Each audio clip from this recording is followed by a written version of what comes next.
Thanks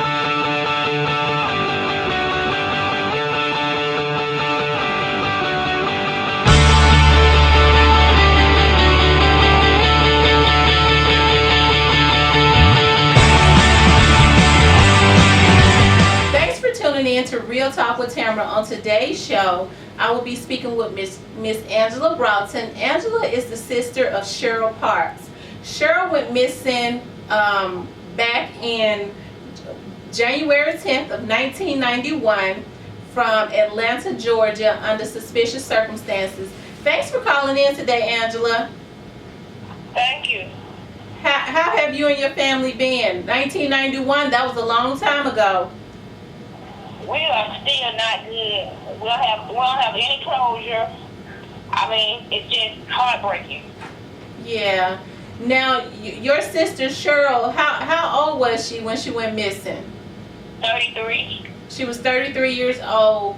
Oh my God. So it has been like, how many years? 24 years. 24 years. Oh my goodness. Now, do you think that the circumstances are suspicious? Do you find that suspicious? Very suspicious. And why do you think that it's suspicious? Because it was very much unlike my sister. And then with the relationship she was in, she is known to be in a possessive, controlling relationship. And I just felt like, somebody took her away. You felt like somebody took her away and she was in a... Now, at the time that Cheryl went missing, did she have any children? Yeah, she had 2 children. How old were they? Her daughter was 10 and her son was 16. Wow, so they were old enough to remember their mom. Yes. Now, who raised the kids when she went missing? My mother.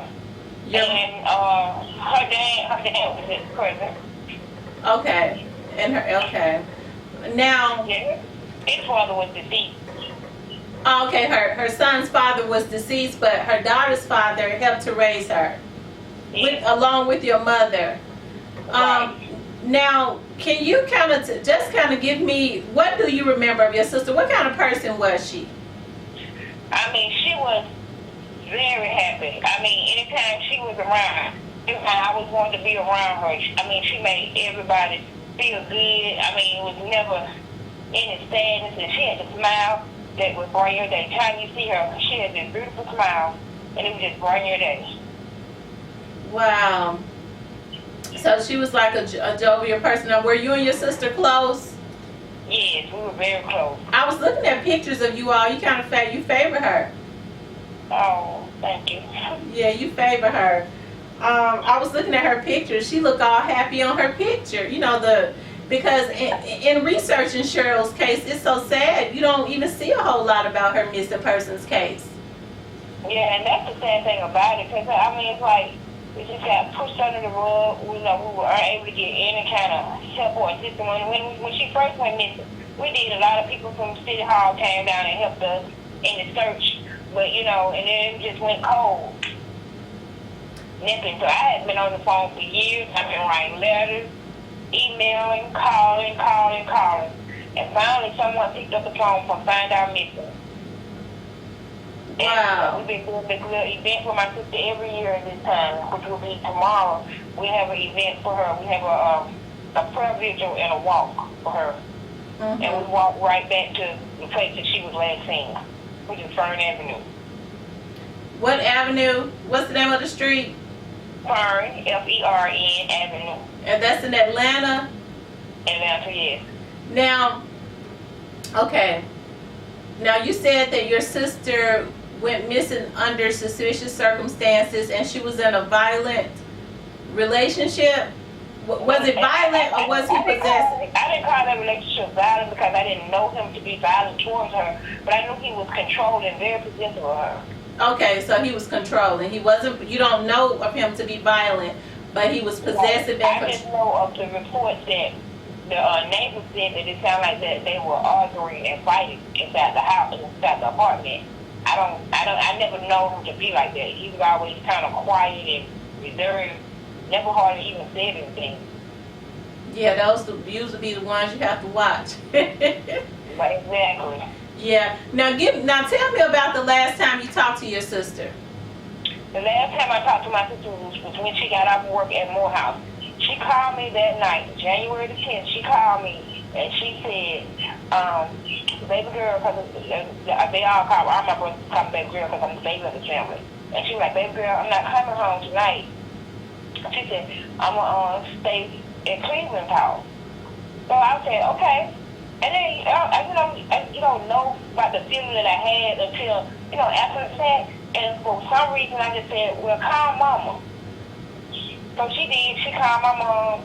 And my mom said, okay, be safe. She said, I'll see you in the morning. So when I got up this morning, then my girls went to my mom's house. She was sitting in the den.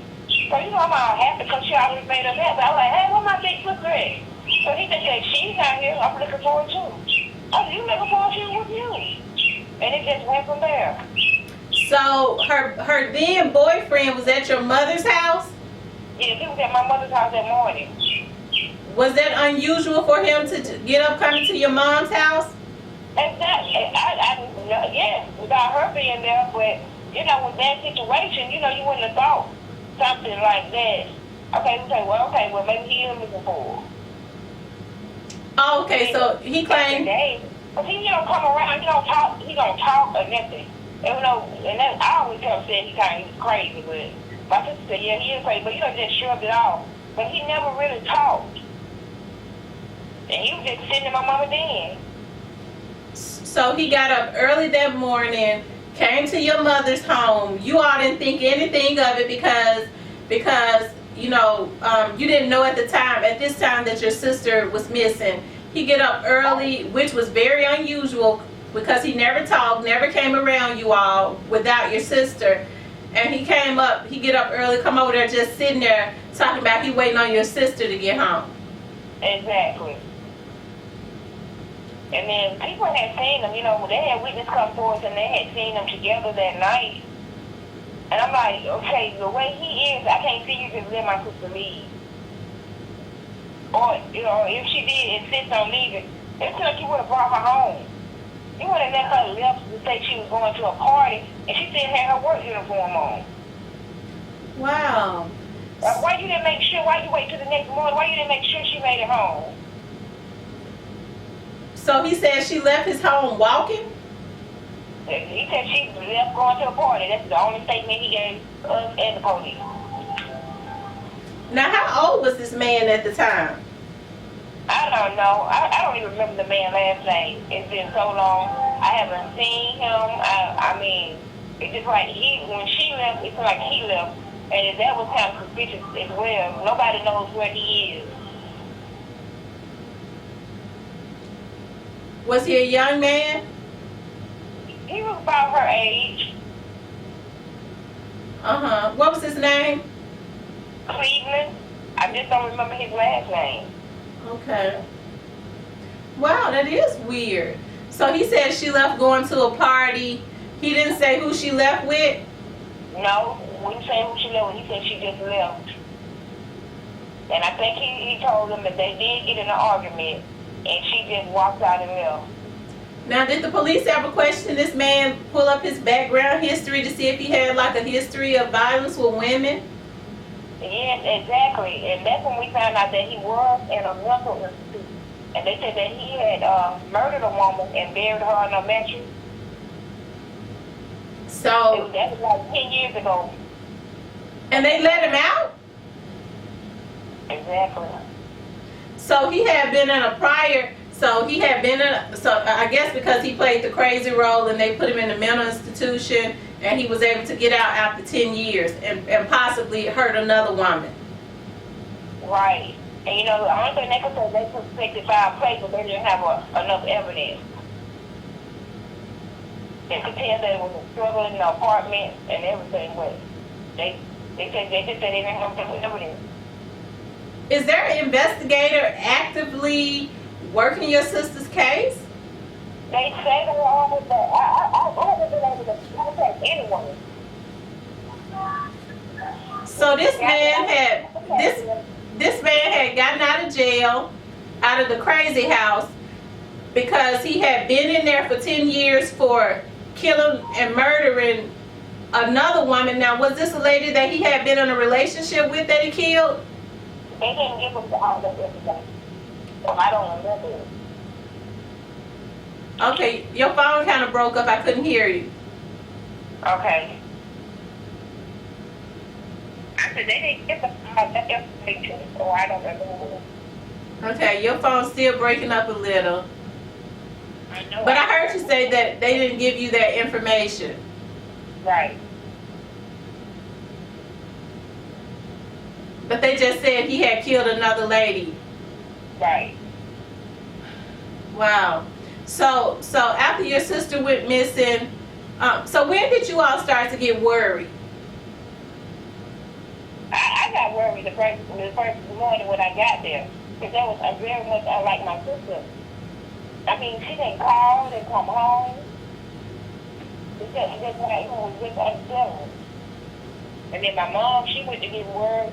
She was like, I forgot what said about my sister. It had got dark that night.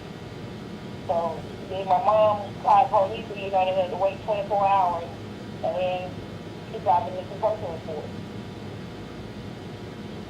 Okay. So, I mean, how long, I mean, like after it was established that she was missing, when did the police start to take it serious? Like, because you know, like with adults, some police are quick to say, well, that's an adult and they have a right to be missing if they want to be missing.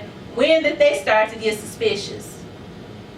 Actually, they took it serious from the start because when we went down there, I remember the Detective Richardson. She said, we know he did something. We don't know if he got her head, only her against her will, or did something to her, but we know he did something, but we just don't have enough evidence. Okay. We didn't even go to jail or anything. Okay. Can you speak up a little bit? Okay. So she said that she knew it was something, or he had her something because when they didn't have evidence. Okay. So they knew he did something. They just don't know what. So they need to. They knew he was already a murderer. He had already killed a woman. So if they knew he did something, they knew it had been a struggle in that house. I can't understand why they didn't press him more. That's what I feel. That's what I felt like. They just pushing somebody's word. Okay. I mean, you know something wrong. And he walked out here and he walked right past me and my mama. Your phone is kind of muffled for some reason. I don't know. I feel like it's really cool. Okay, I'm going to take a quick break. Okay, and we'll be right back. Giving, sharing, caring, and providing is what the IBEW Johnny Dawson Charitable Foundation is all about.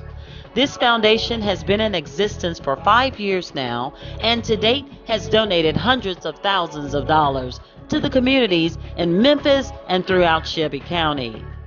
Our foundation is a branch of the IBEW Local 1288 Labor Union, the union that represents the employees of Memphis Light, Gas, and Water Division. The IBEW Johnny Dawson Charitable Foundation sponsors various Feed the Need campaigns in efforts to care for our seniors, less fortunate individuals, veterans, and children. If you would like to give monthly donations to this foundation, please visit our website at www.johnnydawsonfoundation.org or mail your checks to 4000 Clearpool Circle, Memphis, Tennessee 38118. All donations are tax deductible. Remember, we must mimic Jesus by spreading compassion for the less fortunate. I am Rick Thompson, Business Manager of IBEW Local 1288 Union, and I approve this message. Hi, My name is Tamara, host of Real Talk with Tamara, owner of Tamara's Productions Network. I'm proud to say that my network is expanding. We're producing reality shows, TV shows, and just like I produce my own TV talk show, Real Talk with Tamara, and record it, I'm also doing the same with other TV talk shows. So if you have a TV idea, if you have an idea and you want it on TV, give me a call. We have a gang of producers over here that would love to help you to get your message out. If you're looking for a studio to record your shows in, look no further. We have a big new studio that we would love to have you at. If you have a business and you would like to advertise on Real Talk with Tamara or on Tamara's Productions Network, give me a call. If you need a commercial, don't worry about that. I have a team of experts that can produce you a professional commercial for your business. As I said, be on the lookout for Tamara's Productions Network. We're on the rise. Welcome back to Real Talk with Tamara. On today's show, I've been speaking with Miss Angela Broughton. Angela called in from Atlanta, Georgia to speak about her sister, Cheryl Parks. Cheryl went missing back in January 10th of 1991, and she went missing up under suspicious circumstances. If you missed the first segment, her sister Angela spoke about how Cheryl's boyfriend at the time is a person of interest, not only because he was controlling, but because he had already murdered a woman years prior and gone to a mental institution. Not only that, but Angela spoke about how the police said they believe he did something to her, but they just can't tell. They just don't know, or there's no proof. That was at the time. I don't even know if they're consistently even working the case now, because that was 24 years ago. But at any rate, she's still missing. He's still out. Nothing was ever done to him, or anyone for that matter. And her family wants peace because Cheryl has 2 children, and they just want to know what has happened to their sister. And if she's no longer with us, they want justice served. Now, Cheryl, after how long did it take her then boyfriend at the time to stop coming around after she went missing? He stopped coming around immediately. I guess because he felt like we were pointing a finger at him. He stopped coming around immediately. But he was sneaking and calling my niece. He was asking her to meet him somewhere. And she called my mom, and my mom said, no, she's not going anywhere. So my mom called the police and said that, he was trying to contact her granddaughter. And so they immediately, got in touch with him and told he wasn't allowed to contact anybody. So after that, we never seen him again or heard from him. So he was trying to contact Cheryl's daughter. Right. How old was she at the time? She was 10 then. So he wanted a 10-year-old to meet him somewhere? Exactly. And what did he say? Did she ever say what he said he wanted with her? No, you know how he enticed her, like he wanted to get this for her, give her this and all that. He was probably trying to see if he could entice her into telling he wanted to know what was going on with the case, probably, right? I don't know. My mom assumed that maybe he had Cheryl against her will, and he was trying to take her daughter to her. Well, it was a lot of thoughts that went on through our minds.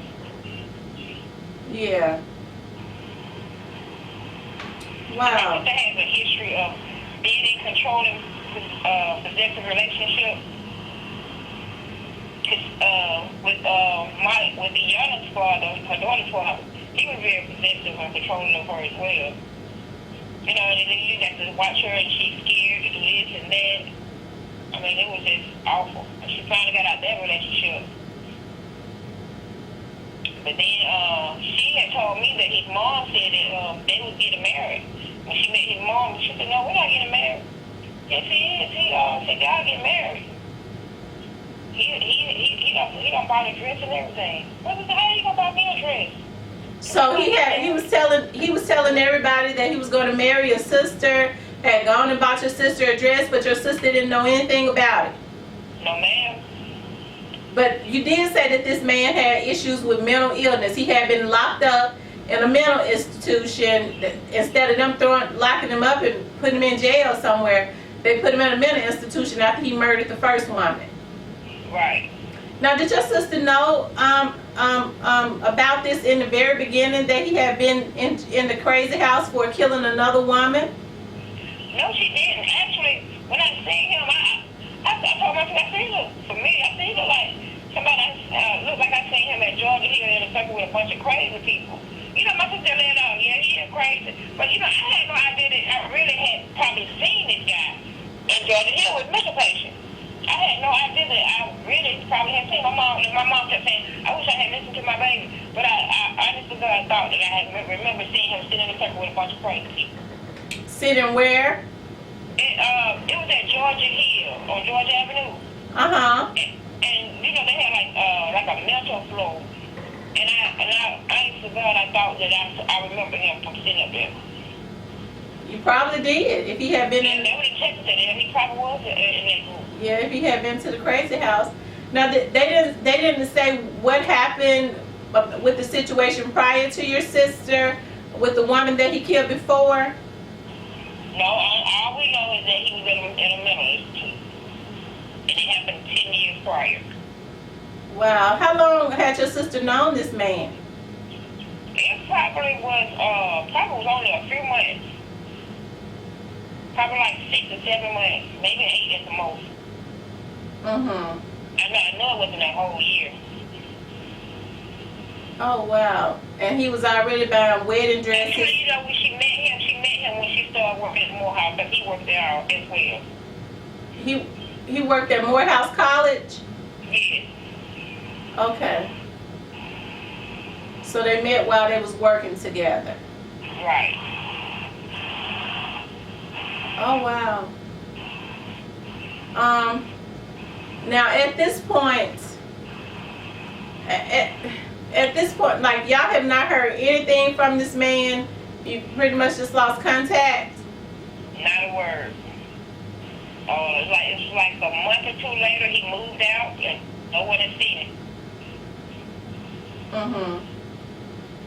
So what do you think happened?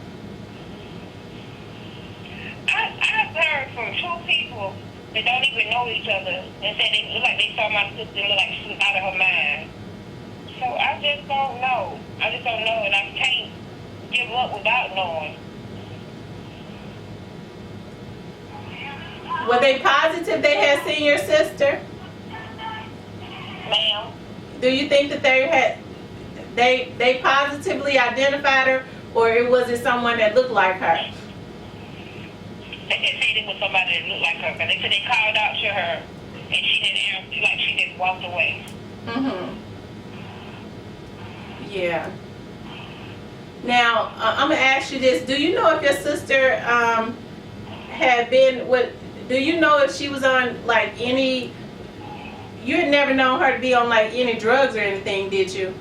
She had been on drugs before, but she wasn't then, because she had, they give her this medicine. She couldn't even drink beer. It made her sick, and she would just throw up.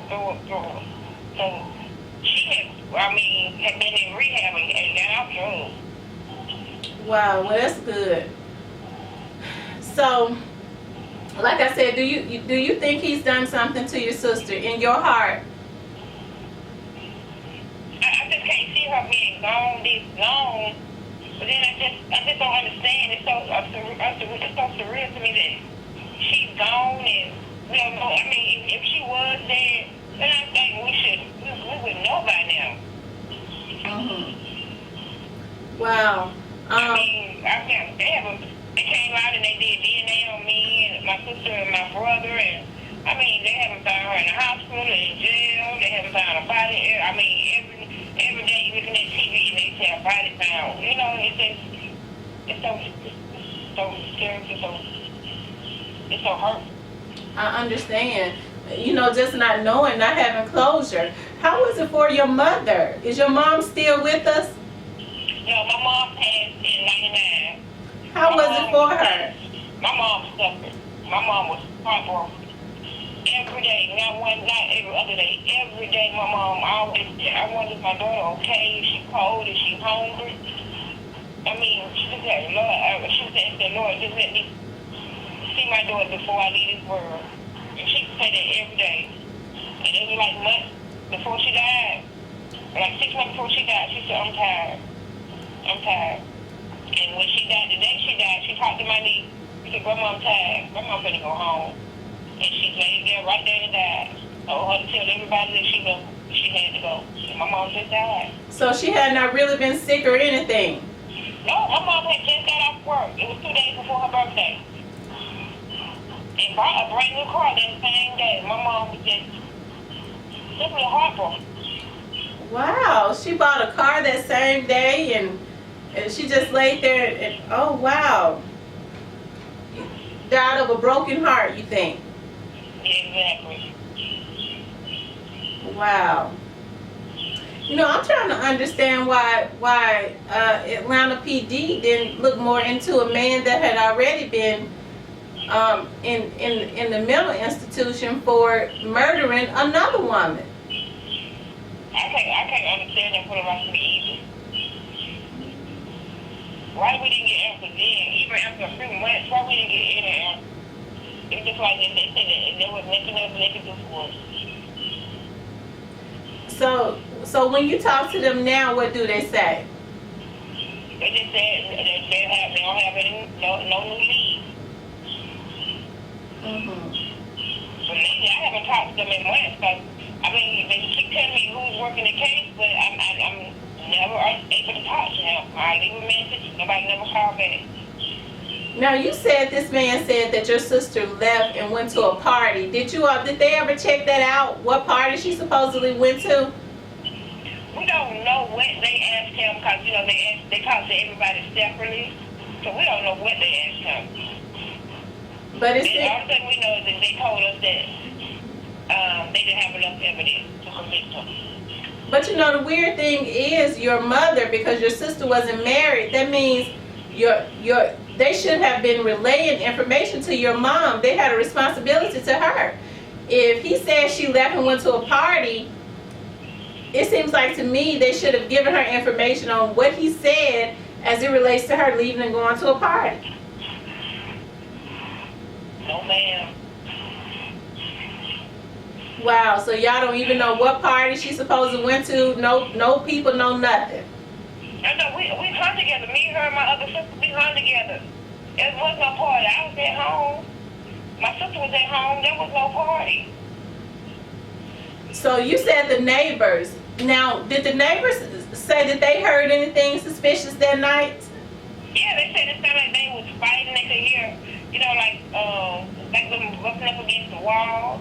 They brought forensics in, and they said they could tell that walls had been cleaned, but that's all they had. That's why that was what gave them the foul play.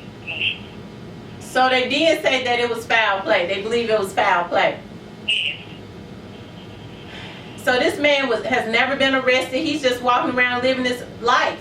If somebody hadn't did something to him.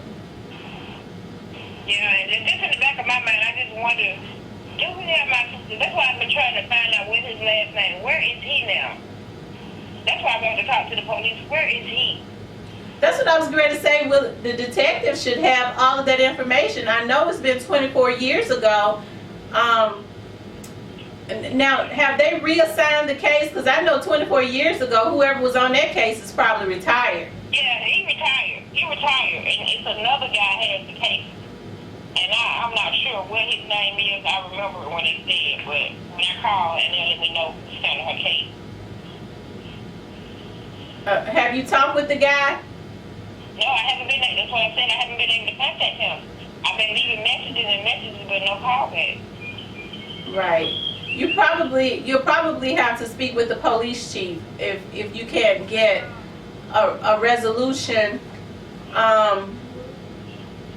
from the detective. I you know, it's like I'm jumping way up the chain because I know there are lieutenants and they're like majors or whatever over them, but you're probably gonna have to go over him to like a lieutenant. Therefore, that lieutenant can get that sergeant and that detective to do what they're supposed to do. Okay, I'll be different on that Tuesday. Yeah. Because that's, you know, because it's just kind of weird to me. Like, I know that they're supposed to. They can provide. They can give you his last name. That's what I was trying to get out of them, but I had no conclusion to get in touch with them. Mm-hmm. And my thing is watching my niece and my nephew, the sadness in their eyes, even for them to talk about their mom, it hurts them so bad. I know that's my sister and I know her to death, but they're staying home. Yeah, that's what I was getting ready to ask you. How has it been for her children? Because they were old enough to remember their mother. I mean, they are heartbroken as well. It's just so sad when they talk about their mom. And like my niece was getting married next month, and she was like, you know, she just planning a wedding without her mom. Do you think that they feel that their mother is still with us? Do they think she's still alive? They think she's still here. Mhm. What do you think? You think she's still here? I think she could still be here. That's what, you know, like I know the past relationship that my sister has had and how she's been like, you know, basically locked up. I mean, we had to go, when we go see my sister, she was all quiet, wouldn't talk when she was in a relationship with her dad. So I can believe that somebody else could have did the same thing to her. You think they would have? She's scared. She could have been threatened anything. You think they would have had a hold on her for 24 years? It's possible. Mhm. Well, yeah, it is. It's possible. And, you know, a mother make any sacrifice for her kids. Yeah. And that's why I said when he was trying to get her, you know, I mean, he could have told my sister that, you know, he was going to do something to her daughter, anything. Just to keep her there. I don't know. Yeah. But if she's gone, I just want to know that she's gone so we can be at peace. Yeah, I know you do. Wow. Okay, I'm going to stop you right there because we need to take another break. And we'll be right back.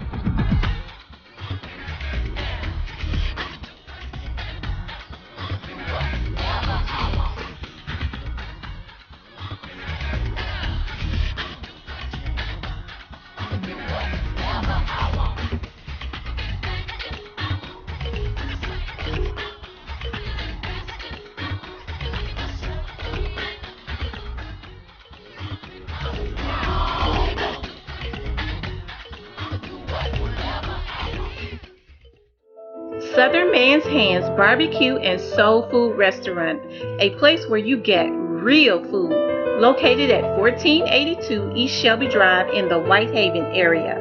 The Southern Man's Hands offers Southern cuisines and good old-fashioned barbecue, whether it's takeout or dine-in, affordable prices, full-course meals, and catering. We're here at Southern Man's Hands Restaurant, better known as Southern Hands, where we serve the best food this side of heaven. And you don't have to go to hell to get it.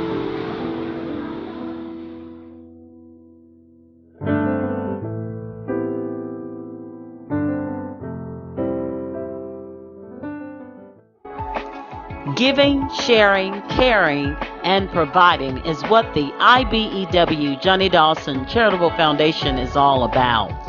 This foundation has been in existence for 5 years now and to date has donated hundreds of thousands of dollars to the communities in Memphis and throughout Shelby County. Our foundation is a branch of the IBEW Local 1288 Labor Union, the union that represents the employees of Memphis Light Gas and Water Division.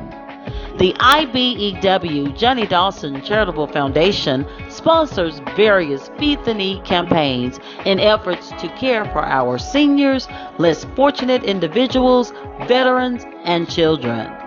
If you would like to give monthly donations to this foundation, please visit our website at www.johnnydawsonfoundation.org or mail your checks to 4000 Clearpool Circle, Memphis, Tennessee 38118. All donations are tax deductible. Remember, we must mimic Jesus by spreading compassion for the less fortunate. I am Rick Thompson, Business Manager of IBEW Local 1288 Union, and I approve this message. Welcome back to Real Talk with Tamara. On today's show, I've been speaking with Angela Broughton. Angela is the sister of Cheryl Parks. Cheryl went missing October 21st of 1991.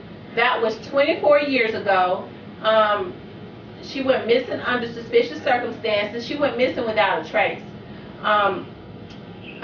If you missed the first two segments, her sister Angela, who's on the phone, spoke about how Cheryl's boyfriend at the time was very controlling. He exuded suspicious behavior. Not only that, but he had been in a mental institution 10 years for murdering another woman prior, to Cheryl. We don't know if he killed Cheryl, but Angela spoke about in the first segment how the police said that they went to check his home, and they could tell that something had happened. They believe that there was foul play, but they don't have any proof if there was foul play. So for 24 years, her case has just gone cold, and her then boyfriend has just faded into obscurity, meaning he just kind of faded, vanished. They don't know where he is. He's not locked up.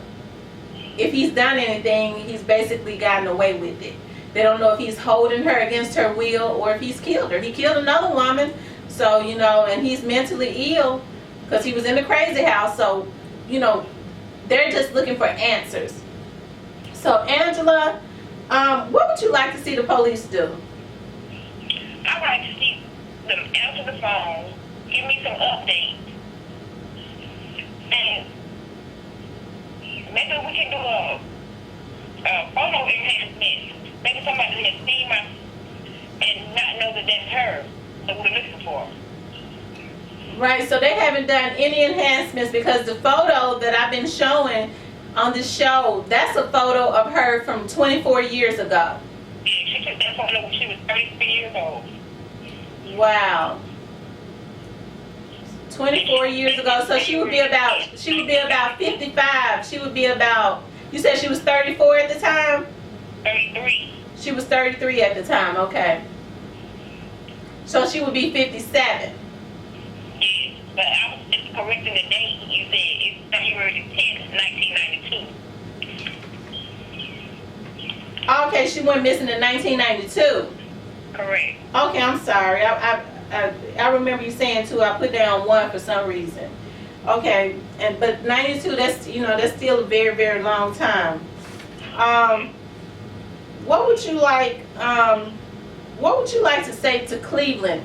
That's her ex-boyfriend, if he could hear you. I would like to tell Cleveland, please contact us, let us know the truth of what happened, so we can figure out what happened with my sister, where she might be. Or if you know anything, just let us know. We need her back in our lives. Yeah. You got her children, they're suffering. She got grandchildren she never seen something with what she had. She got a daughter about to get married. And a few weeks said, her mother's not there. Now, how close was she to her children? She and her children were very close. Her daughter she looks just like her. She has that same smile as her mom. Just the sweetest, kindest heart. They were very close. So you already know that she would not just go missing on her own will and just leave her 2 kids like that. Oh no, definitely not. Wow. And you were saying earlier that you feel like your mother just laid down and passed away of a broken heart. I know she did. My mom, she said every day where her daughter is. She didn't want her daughter to come home. Is her daughter hungry, cold? Is she safe? Is she being treated right? My mom cried every day. Wow, and that's so sad to know. The same day she passed away, she bought a car, and then she talked to your niece and told your niece that she told your niece she was tired and ready to go. Yes, and tell everybody that I loved her. Wow. And she just laid down and passed away. Yes. Wow. It's heartbreaking for her siblings as well. Because we are close. We are very close. It's 6 of us, and we are very, very close. And like my oldest brother, those two, they were like best friends. So you can imagine the toll it took on my brother. Yeah, how has he handled it? He cries now. Every time we speak, he speak her name. You know, he just remember how my sister always took the blame for anything he did, so he wouldn't get it. She took his with him. That's how close they were. Wow.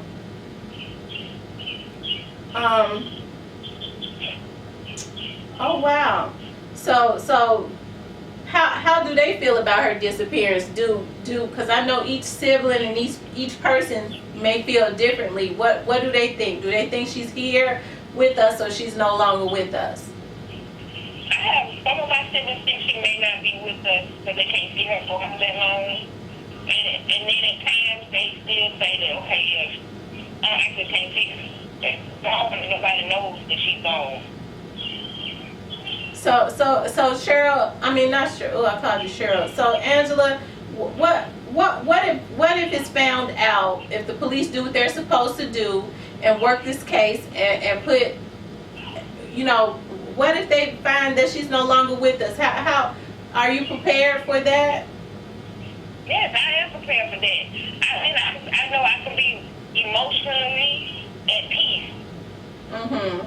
But when you just don't know, I mean, you have a person in your family that you love so much and want them to be in your business with you. How can you just say, well, I'm going to give up on her? Right. I can't because I know she wouldn't give up on me. Absolutely. It's not knowing. It's not knowing that will run a person crazy. Exactly. It's the not knowing, because you know I do a lot of missing persons cases, and the parents and the relatives say the same thing. If I just knew, because if my child or if my loved one is alive, I want to rescue them. You know, the thought of maybe they're alive and they're being tortured, or if they're deceased, I just need to know, because I just need some peace either way. Even my nephew, he always said, I just want, I need to know. He said, we don't even have a grave site to go to for my mom. You know, on Mother's Day. I mean, it's just bad. Yeah, it's heartbreaking. It is heartbreaking, and you know, I'm just really disappointed with the Atlanta Police Department, because this man has was not thoroughly investigated. You all weren't given any updates on your sister's case at all. It's like they decided that maybe it wasn't it, because I don't see anything. I did research. I searched and searched and searched for another picture and couldn't find one. I know that was in 1992, but you know, for them not to have kept your mother updated, that and those children, but your mother, since your sister wasn't married, she would have been the one responsible for you they should have been relaying messages to, because the kids, my sister lived with my mom. right, because the kids were too young at the time for them to not have given your mother the courtesy, or your family the courtesy, to know what was going on with this man, updates on whatever was going on with this man, and what was going on with your sister's case, and to say, well, we feel like he did something to her, we just can't prove it, and then push it to the side. It's heartbreaking. They just left it just like that. And just left it just like that. That's kind of sick. Now you all are doing a prayer vigil. Do you all do this every year? We do this every year at this time. At the end of May. Her birthday is June 1st, so we do it around her birthday time, where our family and our friends and loved ones come out and share the love and support of the search for my sister. Mm-hmm. So today and tomorrow we'll be doing the prayer vigil and the walk for my sister on tomorrow. Now, when you all do these prayer vigils, do the media come out in Atlanta? They did one time, and then last year they came out, but they left left. I guess they had a story that was more prevalent. They left. But the year before, they did come out, China 11, and they did a story about it. They did an update on it and everything. And they said that case had been reopened, but they weren't able to contact anybody. Oh, wow.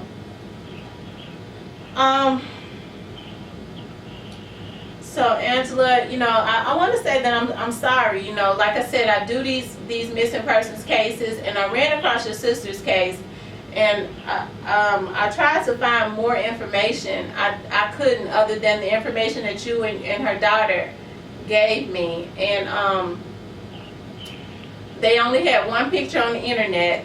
That's one picture from 30-something years ago. She was 34 years old, from 24 years ago. And I do cases like this because of situations like this.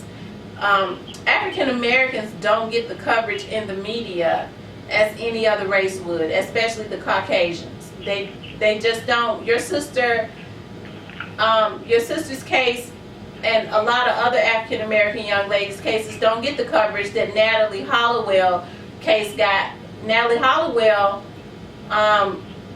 you know, that was a very unfortunate situation. If I'm not mistaken, she was found deceased, but she was over in another country, and she still got the media coverage. And I don't see any of our girls getting the same coverage as Natalie Hollowell. I don't want to hear anything about money. I don't want to hear anything about, well, that's how they do. Well, it's not acceptable. That's what I'm trying to get people to realize. It's not acceptable. I don't care what's been. Exactly too. Right. I feel like, okay, even though I know we don't have all this money and stuff, but I mean, usually these cases go on for years and years. I mean, it'd be years gone by, and they're still talking about it. But not my sister. Right. And we love her too. Absolutely. Your sister was loved. Your sister had a family. She was a human being, just like any other girl of any other race. And if him or if that man or if anybody else did something to her, they should be brought to justice. I don't care what kind of sister, I don't care what kind of past they think your sister had. I don't care what she used to do, what she was doing, she was still a human being. If somebody did something to her, they should be brought to justice. That case should be worked just like any other case.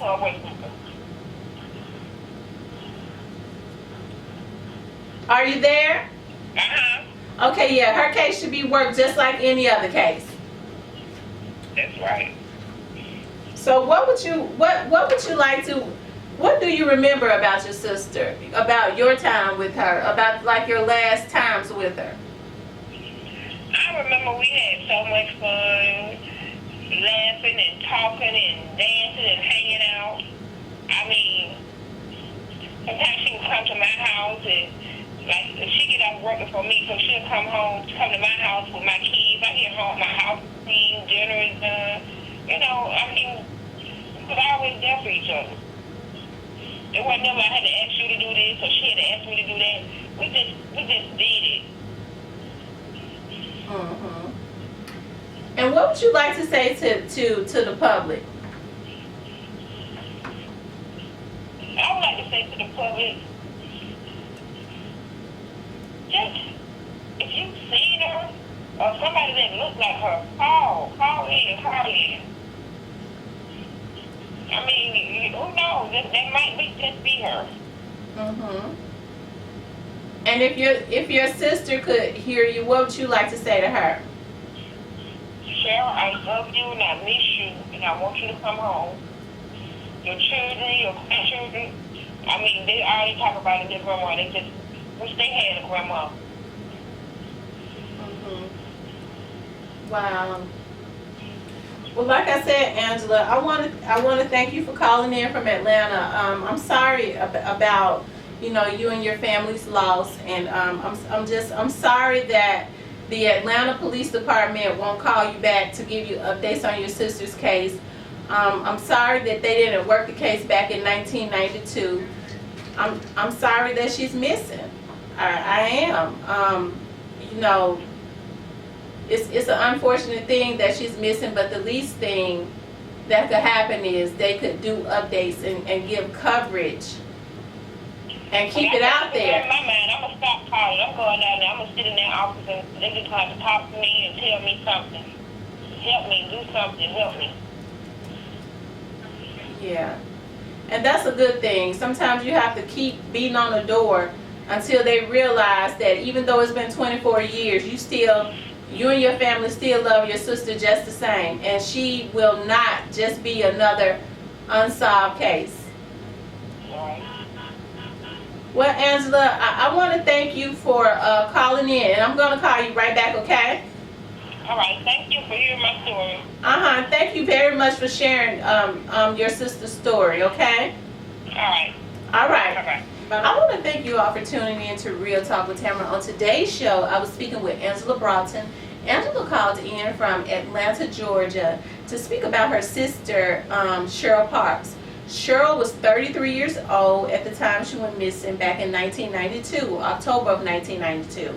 Her sister spoke about how she went missing under suspicious circumstances, and they knew that Cheryl would not go missing and just leave her two children like that. Her sister also spoke about how at the time Cheryl was in a controlling relationship with a man who they later found out had been in a mental institution for 10 years for brutally murdering another woman. Cheryl, Angela, her sister, stated that at the time the man said that she left his house because she told her family she was going to spend the night with him. Angela said he claimed that Cheryl left that night walking, going to some party, and he never seen her again. He was at the house that morning supposedly waiting on her. They had no idea that she was, missing. He claimed he was just waiting on her to come home. They felt that that was weird. She stated that the police said that when they went and searched his house, they knew that there was some kind of foul play, that he did something. They just don't know what he did to her. And so they left it at that, and her case has been cold for 24 years. So if you all know anything about Cheryl Parks, please give the Atlanta PD a phone call or call the FBI. The case has been cold for 24 years. Her family want answers. Her sister talked about how her mother's heart was broken, how she died of a broken heart, how she just laid down and went to sleep and never woke up because of how she missed her daughter, not knowing what had happened to her daughter. I do cases like this because the African Americans don't get the coverage. I did research on Cheryl, and I do thorough research. I searched as hard as I could for another picture and another story. I just couldn't find but one. And her sister talked about how she can't even get the Atlanta PD to answer the phone, the detective, to even give her a call back to give her an update, because the original detective who was on the case 24 years ago retired. And I'm sure there's been many to come on that case, and many to retire after 24 years. But if anybody knows what has happened to Cheryl Parks, please call the Atlanta PD. Help to give this family some peace. She talked about how Cheryl's daughter is getting ready to get married, and it saddens her that her mother cannot be there to see her be married, how her grandchildren would love to meet her, how this has broken their family up. Cheryl was loved. She is loved. Her sisters love her. Her children love her. Her brothers love her. Her family loves her. She's a human being just like anybody else. So if anybody knows, please call. Please come forward. Please say something after 24 years. And give this family some peace, because you do know, if you know something, if you don't say something, you're gonna pay for it in the end. Because one thing for sure, we all got to pay before we go. We're gonna all be held accountable for the things that we do or don't do if we don't do right. But I want to thank you all for tuning in to Real Talk with Tamara. Make sure you tune in again. I come on Mondays and Wednesdays from 6 p.m. to 7 p.m. I come on Saturday mornings at 9:30. I do a gospel video show. I come on Sunday nights at 8:30. Sunday nights at 8 o'clock, I do a gospel video show.